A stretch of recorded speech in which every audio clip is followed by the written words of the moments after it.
Also, I'm gonna put a little disclaimer. I am just reading whatever people send me. Oh, God. Okay, there's no name attached to this one. Product review. Tenga Easy Beat Artificial Vagina. Silky. Take a sip.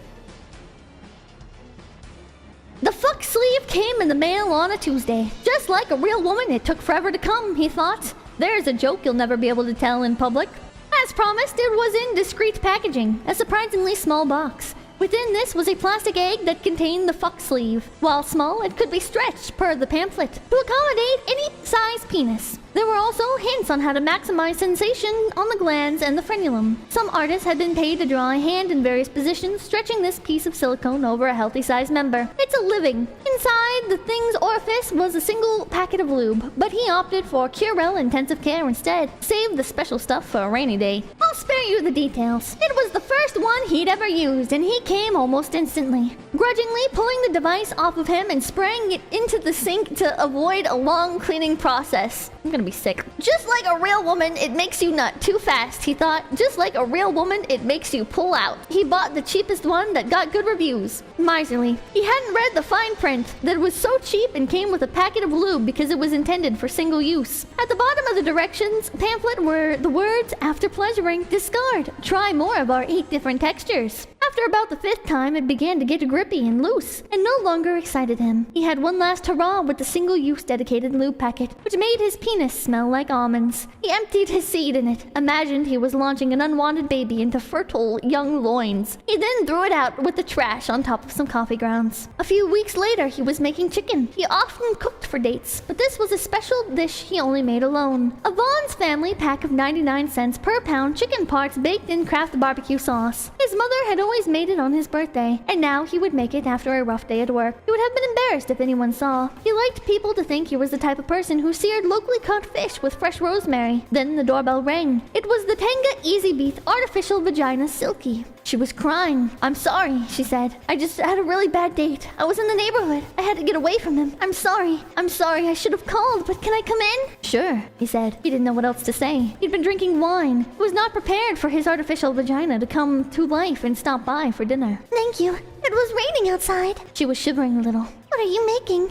It smells wonderful. Oh, just some stupid shit. Something my mom used to make. It smells wonderful. Thanks. It's not really. It's, not fancy. Can I have some? He blanched for a second. He had never cooked for her, obviously. Only fucked her and rinsed her off and put her back in a drawer. He would have never even considered cooking this chicken for a guest. Certainly not a date. But so what if she thought it was stupid? Who stops by someone's house unannounced? A guy who fucks you 5 times and threw you out. Who cared what she thought? He served her. Then himself. She cut off a bite and blew on it. Tasted it. Oh my god! It's so good! Really? It's the best chicken I've ever had! It's just some stupid comfort food.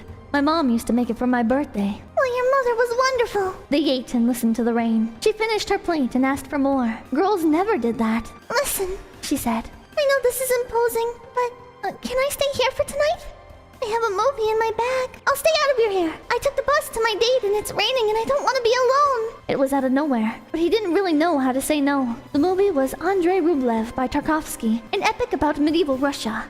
There were sweeping battles and ancient vistas, and they threw a horse down a flight of stairs. It was a masterpiece. He had never talked to her about movies, obviously. He hadn't known she had such wonderful taste. They fell asleep on the couch together, her back warming his chest while the rain hissed in the leaves. In the morning, she was gone. A week later, she called him. He didn't recognize the number, but picked up anyway. Hi, she said. I don't want to be weird, but I'm going to the desert this weekend, and I wanted to see if you'd come with me. I rented a room at this place where there's a natural hot spring. He had been living in Los Angeles for 8 years and had never seen the desert. Work had wrecked him. It was Friday night. She might be crazy, but why not? In the morning, they drove out to the desert hot springs in her convertible. He watched the hills roll by, the plants and rocks change, and was excited. New birds circled the highway. New flowers grew in the ditch. He made her pull over so he could take a picture with a cactus. She had a hotel room in a little place that had a hot mineral water, catered to German tourists. They sat in the giant tub, naked as dusk fell over the desert, and a road runner came up to drink from the pool. Crickets sounded and a coyote howled. A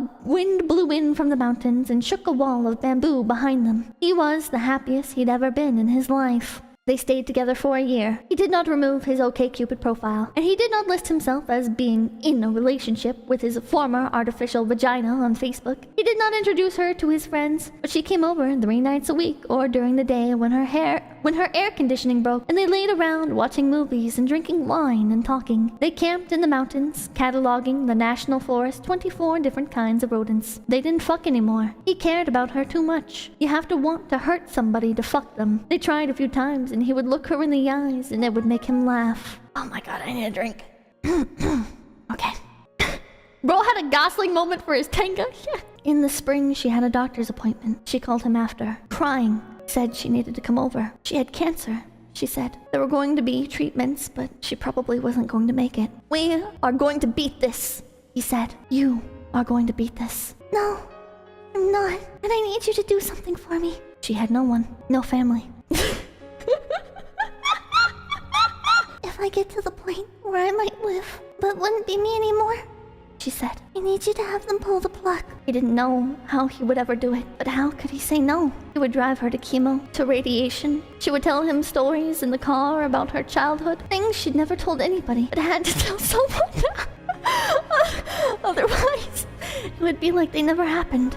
She had been through a lot, it turned out. Men passing her around since she was a baby. The life of a fuck slave. The life of a fuck slave. I can't read it without laughing! I can't read it without laughing! Clip it out of context, Pippa laughs about pedophilia. The life of being a fuck slave. The radiation burned her skin and the drugs made her throw up all the time as she started slipping away. He would sit with her under the IV bag and hold her hand. She was slipping, but she was still her. She could still make him laugh. The drugs didn't work, and she needed surgery. He was in the waiting room reading the hospital's copy of Reptile magazine for domestic reptile enthusiasts. The featured review was of the tomato frog. They may look drab when young, but don't be fooled. They explode into a vivid red-orange in adulthood, especially the somewhat larger female. An engaging and active amphibian, he wondered what it would take for the reptile to give a bad review. He moved on to the hunt for the dark phase Everglades corn snake and noticed his hands were shaking. A doctor came out. There had been a complication. One of the tumors was near an artery, and they had nicked it.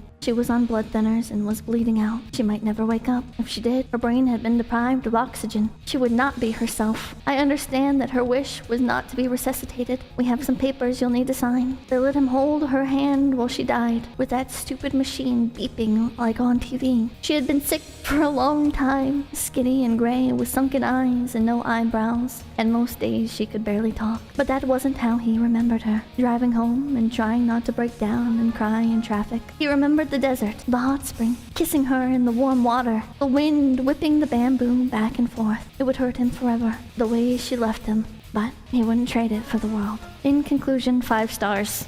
Okay. Wow. Okay. So what was the cancer and stuff an allegory for?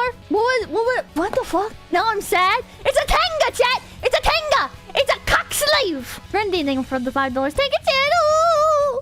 I imagined her as an anime girl with like white hair and maybe like yellow eyes and like spider legs because it's silky. So I was thinking like spider silk. That's how I imagined her. Everybody, make sure to like, comment, and subscribe to Low Effort Clips. That's right, Low Effort Clips, right here on YouTube.com. Yeah, and hit the notification bell. Yeah.